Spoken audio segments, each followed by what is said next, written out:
What's good, y'all? This is Osiris. Today I want to give my thoughts about Linux and Linux gaming, because a lot of people have been asking me in gaming groups and on Twitter or whatever if how to set up Linux, and they're all new users and most of them are all gamers also. So we're going to talk about Linux and Linux gaming and if it might be right for you or not. So to start with, you have to understand that Linux is not Windows. It does not operate like Windows. You don't do things like Windows. It's just not Windows. It might look like Windows depending on the desktop that you use, but it's going to be different. So you have to have that in your mind when you go to use Linux. You can't go to the control panel to look for certain things. You can't go to device manager to look for certain things. There's no registry, and etc. etc. It's a completely different paradigm. So when you try something new, keep in mind that you have to do things new and in a different fashion. So that's just a pre-warning for people who want to try Linux. Don't just give up because it doesn't work the way you expect it, because it's not going to work the way you expect it.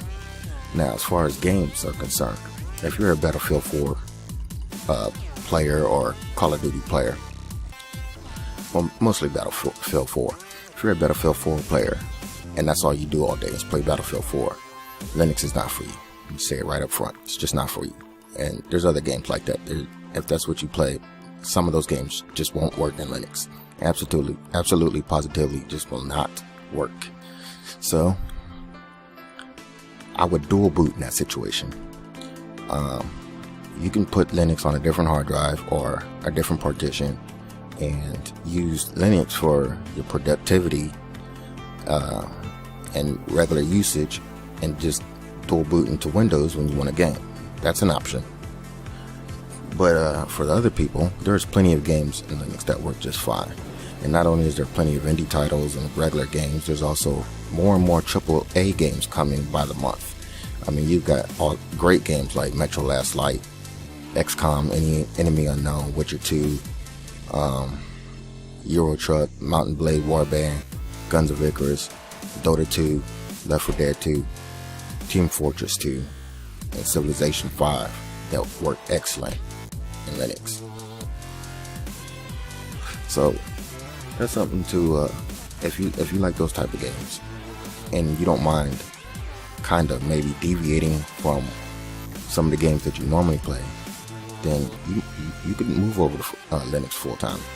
That is a perfectly viable option. And that's mostly what I do. I do have a dual boot system myself, but I mostly use Linux. The reason I have a dual boot is because I do play games like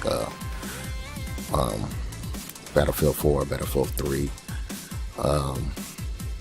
and some other games that just won't work. And that's mostly because I have friends who play them. Not that I need to play them, but I have friends who play them, and of course, games are more fun with friends. And then you have the peripherals and the hardware. NVIDIA drivers work excellent. I have a GTX 660, and the performance is the same as it is in Windows. Works great. Now, if you have an AMD card, I also have a 290X, and the performance is not as good. Just be honest with you. But it does work. It works. And for the most part, it works great if you can get the Catalyst drivers installed correctly. So there's always there's that to keep in mind. And like, I have a Logitech G110 and it has macro keys. The macro keys do not work in Linux, but I don't use the macro keys, so it doesn't bother me. And there's probably other peripherals out there that are software based in Windows that will not work because there's no software for it in Linux. A lot of the peripherals, gaming peripherals, have many of the features built into their driver and software packages, and sometimes those won't work if they're not hardware related. But media keys and that type of things usually work just fine out the box. So hopefully more people try Linux. I hope that they do. There's many great games on Linux. Linux is a great operating system. It's free.